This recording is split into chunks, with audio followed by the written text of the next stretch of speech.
اتنا آسان اور اتنا طاقتور ترین وظیفہ آپ نے کہیں نہیں دیکھا ہوگا انشاءاللہ العزیز۔ اسی دن اسی رات آپ کو خوشخبری مل جائے گی۔ تو ادھر آپ 2 رکعت نفل پڑھیں گے اور یہ وظیفہ پڑھیں گے اور ادھر انشاءاللہ آپ کو خوشخبری مل جائے گی۔ بہت آسان وظیفہ دیتا ہوں کہ انشاءاللہ العزیز آپ کو اگر مال و دولت کی ٹینشن ہوگی، جادو سے پریشان ہیں، جنات سے پریشان ہیں، کاروبار میں ترقی نہیں ہو رہی، دکانداری نہیں چل رہی، دشمنوں سے پریشان ہیں، سب مسائل کا یہ الحمدللہ وکفا وسلام علی عبادہ الذین اصطفی، اما بعد فاعوذ باللہ من الشیطان الرجیم، بسم اللہ الرحمن الرحیم۔ السلام علیکم ورحمۃ اللہ وبرکاتہ۔ میرے بہن بھائیوں، بہت سے لوگ مختلف وظائف پڑھتے ہیں حاجات کے لیے، پریشانیوں کے لیے، اور اسی طرح رزق کی تنگی سے پریشان ہیں، جادو سے پریشان ہیں، یا پھر جنات سے پریشان ہیں۔ تو انشاءاللہ قرآن عظیم کی ایک آیت کا چھوٹا سا حصہ، قرآن عظیم کی ایک آیت کا چھوٹا سا حصہ، اس کی آپ کو وظیفہ دیتا ہوں۔ آپ کے ایسے ایسے حاجات جو آپ نے بہت جنتر منتر کیے ہیں لیکن آپ کی حاجت پوری نہیں ہو رہی، بہت سے وظائف بھی پڑھے، بہت سی انتہائی کوشش کی، دعائیں مانگی، لیکن حاجت پوری نہیں ہو رہی، تو انشاءاللہ العزیز خاص الخاص وظیفہ آپ کو دیتا ہوں، بہت آسان وظیفہ دیتا ہوں کہ انشاءاللہ العزیز آپ کو اگر مال و دولت کی ٹینشن ہوگی، جادو سے پریشان ہیں، جنات سے پریشان ہیں، کاروبار میں ترقی نہیں ہو رہی، دکانداری نہیں چل رہی، دشمنوں سے پریشان ہیں، سب مسائل کا یہی حل ہے انشاءاللہ۔ سب مسائل انشاءاللہ 21 دنوں کے اندر اندر پورا ہوں گے، 21 دنوں کے اندر اندر آپ کے مسائل حل ہوں گے انشاءاللہ۔ اتنا آسان اور اتنا طاقتور ترین وظیفہ آپ نے کہیں نہیں دیکھا ہوگا۔ تو وظیفہ دیتا ہوں آپ کو، لیکن سب سے پہلے تنبیہ کے طور پر آپ کو بتاتا ہوں کہ بھائی وظیفہ بھی پڑھیں لیکن ساتھ ساتھ استغفار بھی کریں، کیونکہ ہمارے گناہوں کی وجہ سے ہم پر آفات و بلیات نازل ہوتی ہیں۔ جب ہم گناہوں سے توبہ استغفار کرتے ہیں تب ہمارے وظیفے بھی کام کرے گا۔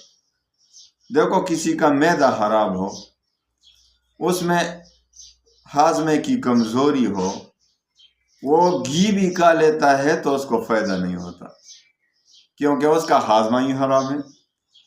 اور جس کا معدہ ٹھیک ہو وہ پانی بھی پیتا ہے تو اس کو صحت کے لیے، اس کی صحت کے لیے بہت فائدہ دیتا ہے، وہ پانی بھی، گھی تو چھوڑ دیں۔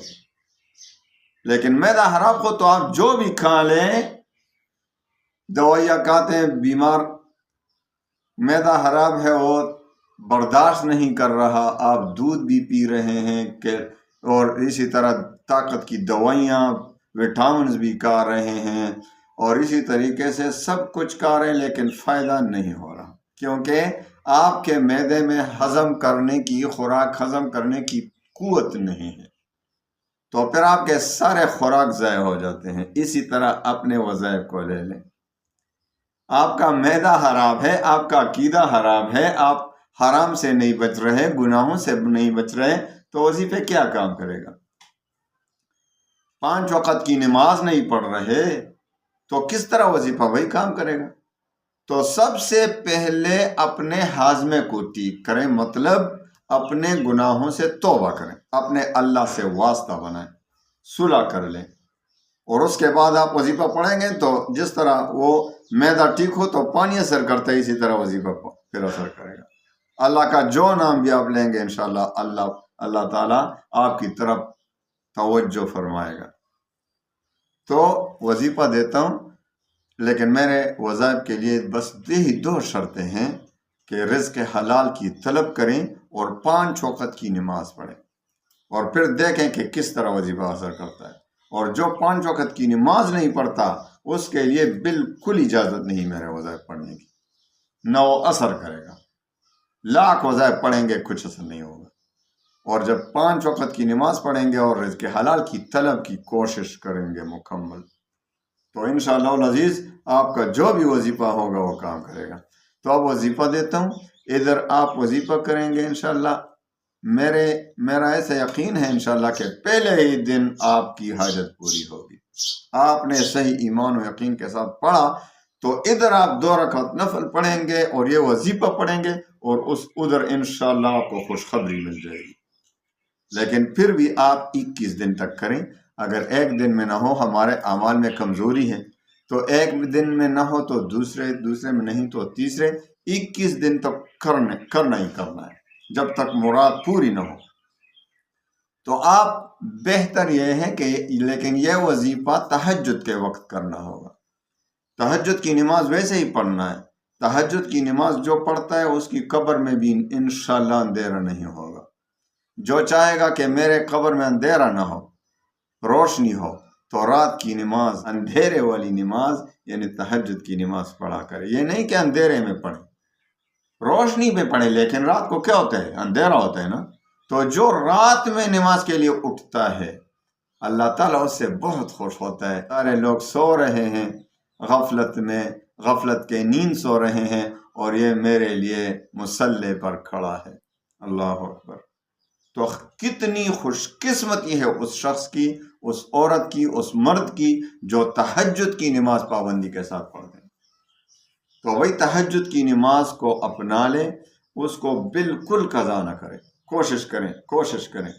تو تہجد کی نماز جب آپ کی جتنی مرضی نماز پڑھ لیں، 2 رکعت، 4 رکعت، 6 رکعت، تہجد کی نماز کتنی ہوتی ہے؟ جتنی آپ کی مرضی، جتنا آپ پڑھ سکتے۔ اسی طرح جتنے آپ 100 بھی پڑھیں تو پڑھ سکتے ہیں، جتنا پڑھنا چاہیں آپ 2 رکعت بھی پڑھیں تو ٹھیک، وہ بھی تہجد کی نماز ہے۔ تو تہجد کے جتنی آپ کی مرضی نماز پڑھ لیں، اس کے بعد 2 رکعت صلاۃ حاجت کے پڑھیں۔ صلاۃ حاجت 2 رکعت اس طرح پڑھیں کہ پہلی رکعت میں سورہ فاتحہ کے بعد ولضالین آمین کے بعد 11 بار سورۃ الکافرون پڑھیں۔ قل یا ایھا الکافرون لا اعبد ما تعبدون ولا انتم عابدون ما اعبد ولا انا عابد ما عبدتم ولا انتم عابدون ما اعبد لکم دینکم ولی دین، 11 بار پڑھیں۔ اور اس کے بعد رکوع سجدہ کریں، دوسری رکعت شروع کریں۔ دوسری رکعت میں سورہ فاتحہ کے بعد ولضالین آمین کے بعد سورۃ الاخلاص 11 بار پڑھیں۔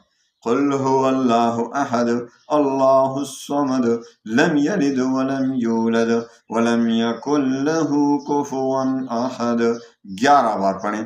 تلفظ ٹھیک کریں پہلے۔ جب آپ کی نماز میں تلفظ ٹھیک نہیں ہوئی، سورہ اخلاص قل کو کل کہہ رہے ہیں، اسی طرح دوسرے الفاظ کو لیں، تو پھر آپ کا وظیفہ اور آپ کی نوافل کیا کام کرے گا، یہ بھی مجھے بتاؤ۔ تو آپ کی اصلاح کے لیے باتیں کرو۔ بہت سے لوگ کہتے ہیں زیادہ باتیں آپ کرتے ہیں، بات لمبی کر دیتے ہیں، تو یہ باتیں اگر نہ بتاؤں تو آپ کا وظیفہ کس طرح کام کرے گا مجھے سمجھاؤ۔ اگر آپ کی تلفظ ٹھیک نہیں ہوگی، آپ میرے اجازت کے مطابق نماز بھی نہیں پڑھتے، آپ رزق حلال کی طلب نہیں کرتے، تو کس طرح سے آپ کا وظیفہ کام کرے گا مجھے بھی سمجھاؤ۔ تو وہی 2 رکعت صلاۃ حاجت اور تلفظ وغیرہ ٹھیک کریں، سورہ فاتحہ کا بھی، سارے نماز کا۔ اور ویسے ہی نماز صحیح پڑھنا ہے نا، فرض ہے، اور یہ تو نفل ہے، لیکن صحیح پڑھنا ہے۔ صحیح نہیں پڑھے گا تو پھر کدھر سے اثر کرے گا؟ تو 2 رکعت نفل اسی طرح پڑھیں۔ تو پھر سب سے پہلے 11 بار درود شریف پڑھیں، نفل کے بعد، صلاۃ حاجت کے بعد درود ابراہیمی پڑھیں مکمل، یعنی جو نماز میں پڑھتے ہیں وہی، اللہم صلی علی محمد وعلی آل محمد اللہم بارک علی محمد، وہ بھی پڑھیں، 11 بار پڑھیں۔ اور اس کے بعد اعوذ باللہ، پہلے بار جب آپ شروع کریں تو سب سے پہلے آپ نے اعوذ باللہ بسم اللہ پڑھنا ہے، اور بعد میں نہیں، بس بعد میں سیدھا آیت پڑھیں۔ اعوذ باللہ من الشیطان الرجیم، بسم اللہ الرحمن الرحیم، ان اللہ لقوی عزیز، ان اللہ لقوی عزیز، 313 بار پڑھیں، 313 بار خوب دل سے۔ یہ آیت کا ایک ٹکڑا ہے، ایک حصہ ہے چھوٹا سا، اس کو پڑھیں۔ اور آخر میں پھر درود ابراہیمی 11 بار۔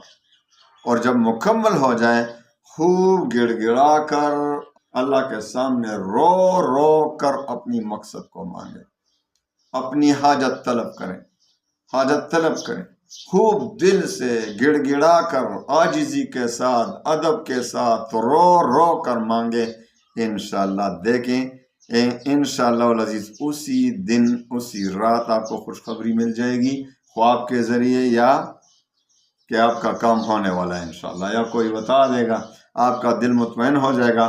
ورنہ 21 دن تک مسلسل پڑھیں، انشاءاللہ آپ کی وہ حاجتیں جو آپ کے خیال میں ناممکن ہیں، ان کا کوئی آثار نظر نہیں آ رہا، وہ بھی انشاءاللہ مکمل ہو جائیں گے۔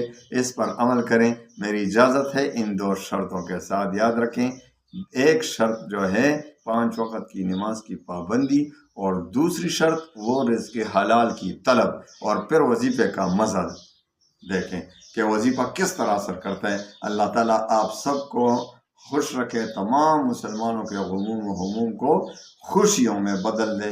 وآخر دعوانا